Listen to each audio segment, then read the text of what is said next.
What's up, guys? This is Tom Burkhart from Car Reviews Daily, going out for a very chill drive review today in the 2020 Hyundai Kona. This is the 1.6T Ultimate, Ultimate front wheel drive. Okay, so you might have seen my Kona review from about a month ago where I absolutely fell for this car. I mean, Kona handles amazingly well. The 1.6T is peppy, and the double clutch is great too. So that car that I was reviewing was the all-wheel drive previously. So for 2020, there are a couple updates, and then of course this front-wheel drive is available with a sticker price that's like, you know, about $1,500 less than the all-wheel drive model. But there are a couple things that have been interesting this week that I want to share with you. So first off, 2020 updates. So it looks the same, except they dropped the Iron Man edition. So this is a very cool looking car. A lot of cladding on the side, you know, to impart that off-road feel. But it's a very tasteful design, and the nose looks awesome too. I love it in black on black. It looks really sharp. This one is silver, and it also looks pretty good. The cladding for this Ultimate, I think, is a different shade. It's like a little more silvery than I remember from some of the other colors of Kona, but I could be just imagining that. So the updates for 2020 substantively are just the addition of active cruise control that's now available and standard on this Ultimate trim level. And then there's a couple other like package simplification things that make the car easier to buy with more equipment for less money. So those are all good things. The front wheel drive versus the all wheel drive. So you might have noticed a little bit of wheel spin as I pulled away from that stoplight before, and that's the biggest thing, is that the front wheel drive has a little bit more of a harder time putting down power with any kind of steering lock on. It spins away a lot of power, so a little bit of tire squeal to contend with. So that's just worth knowing.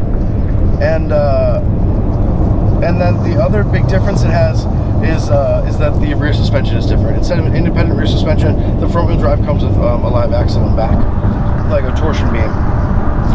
So it is, you know, and that saves space, makes it more economical, is a lot lighter than independent suspension, and crucially, it's a lot cheaper.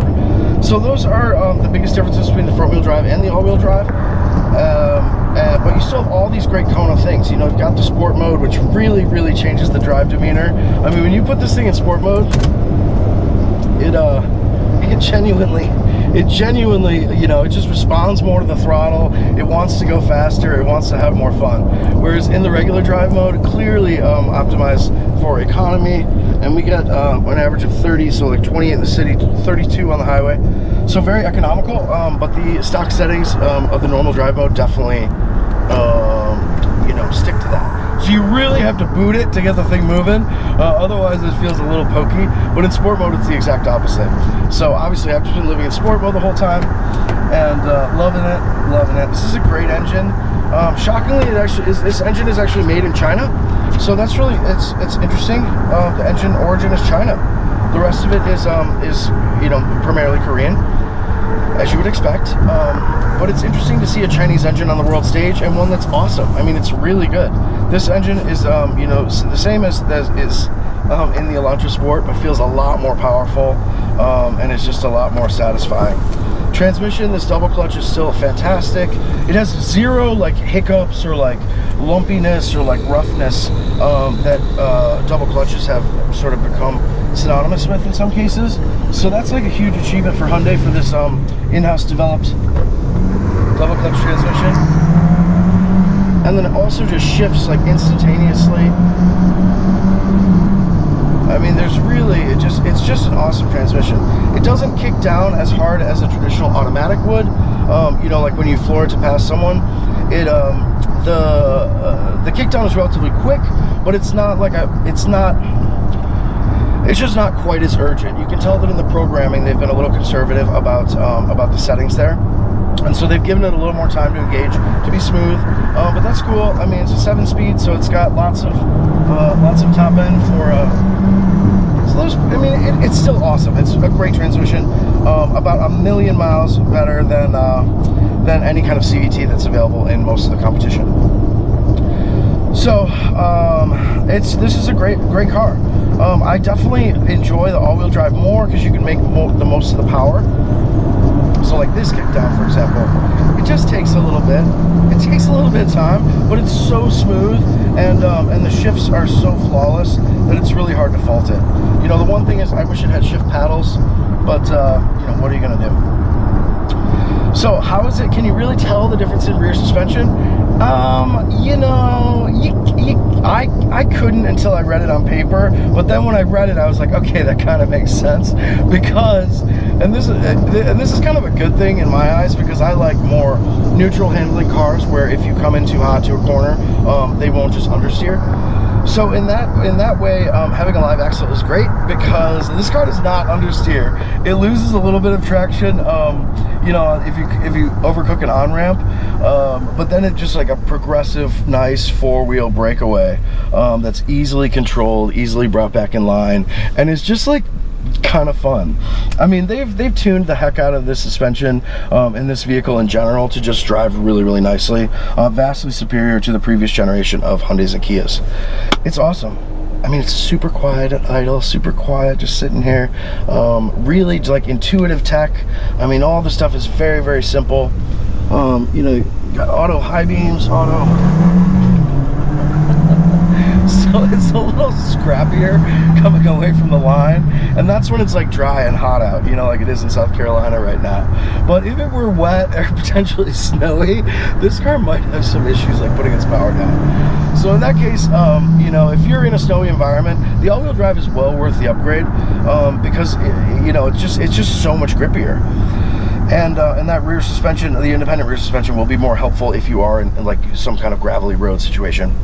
Or somewhere where you need more suspension travel and more contact patch. But overall, the live axle is great. It makes the rear end a lot more frisky, which is always a good thing, especially for a front driver. And this Kona really drives like a hot hatch. It's just that fun and engaging. It's just really great. Like if this car dropped from the sky and you were to drive it for, you know, you were gonna drive it forever, you'd be a pretty happy guy. You'd be a pretty happy gal too. You know, it's just really good steering, great highway control, and just like ease of driving. That steering stays like super pure at speed, but is never like heavy in town. You know, it's got a good drive position. The seat's pretty elevated versus the Elantra Sport from the other month, but that's fine. The visibility's good.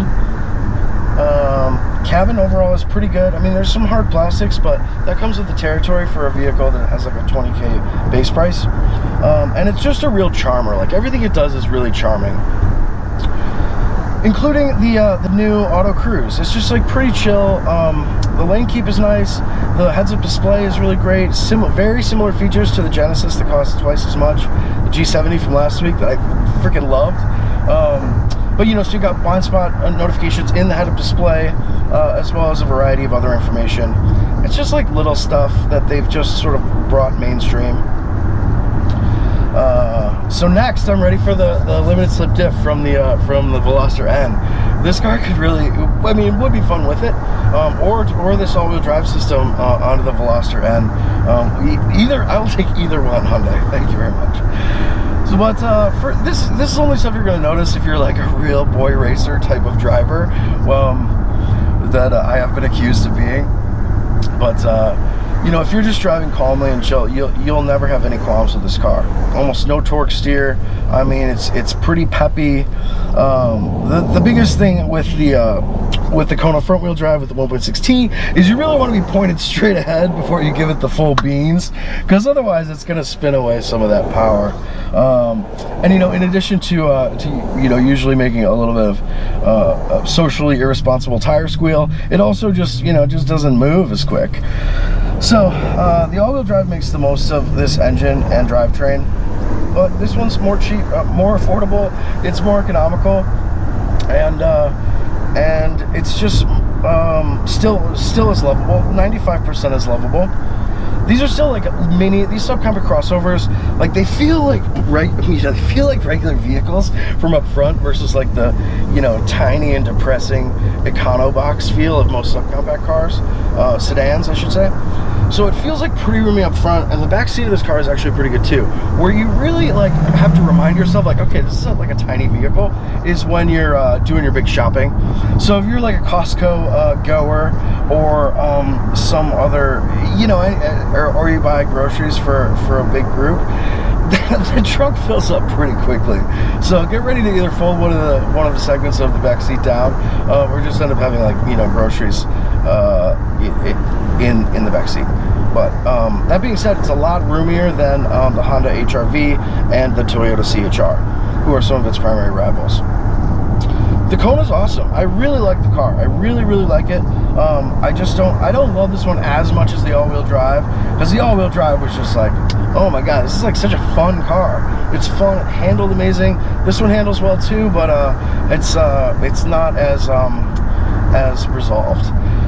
All right. Well, hopefully you enjoyed this brief, like, sort of city drive in Charleston, South Carolina.